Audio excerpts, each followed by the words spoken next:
Now, here are some of the rules of minute taking that I want you to be in mind. This is for you. Number one, in what tenses do we write minutes? Is it past or present or future tense? Past tense. Why? Because minutes are a record or a report of what? What happened. So you write minutes in the past. Do you see why grammar is important now? Like what you're talking about yesterday. Now, do you also write your minutes in first person narrative, second person narrative, or third person narrative? You've forgotten. I'm going back to my trick now. What is first person narrative? Now, first person narrative is when you use words like I and we. You see, I. Do you write this like that? No. You use third person. Third person is reported speech, where you are reporting as a bystander. You see, they, Mrs. Soit, you are reporting. Remember, you were there and you were onlooking. So you are reporting what you witnessed as a bystander. Do you have someone here who's just a secretary?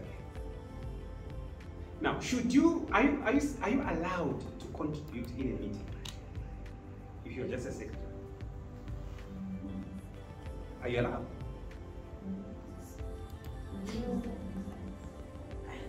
It depends which meeting. Exactly. Let me give you an example. I was talking to this lady at UNISA. She's a secretary there. So she said, in my meetings, there are academia, doctors and professors discussing academic stuff. I'm just a secretary. So she said, in one of the meetings, what happened was, they were struggling with something, and I had an answer.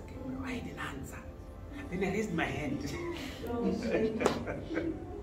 Then she said, one doctor raised his hand. Said to her, let's say her name was Lily. Lily, do you see that everyone here has got at least a PhD? Except you. Except you.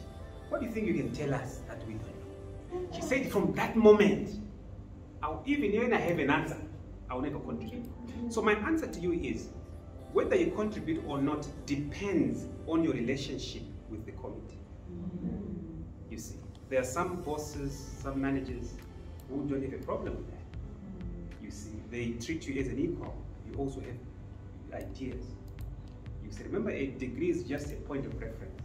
It doesn't mean that you know everything. This is where I think we get it wrong. Most people, the more they get educated, the more they become arrogant. Yes. They become arrogant because they think they know everything.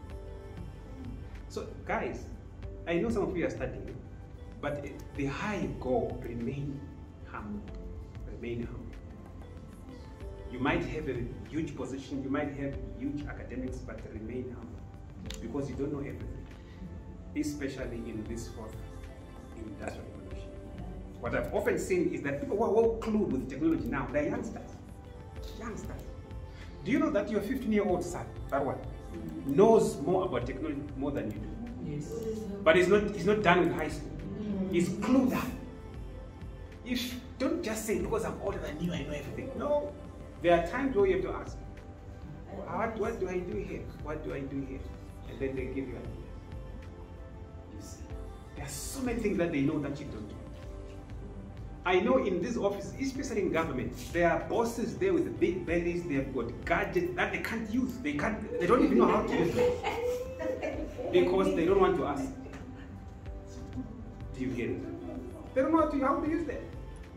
Systems and I see that they can't use. So you always have to consider advice from those, even those that are below you, less experienced, younger than you. Right.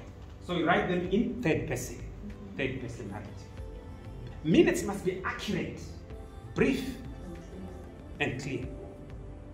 I always say minutes must be short like a miniskirt, but long enough to cover the essentials. Do you get it now? Short like a miniskirt, but long enough to cover everything. So that when someone who has not attended the meeting read your minutes, they must be able to tell what happened. You see, there mustn't be high sounding nothing. The people write long minutes, but there's nothing in there. You see. All right. What else? You got the information before you. Your minutes must correspond to the agenda as far as possible. In other words, they must follow the chronology of the agenda. But I know it's difficult because people in a meeting, they discuss haphazard. They can start with agenda item number 10, they go to number 9, they go to number 6. How do you deal with that? I'm going to give you a template that is going to address that, so that at the end of the day, your minutes will follow the chronology of the agenda as far as possible.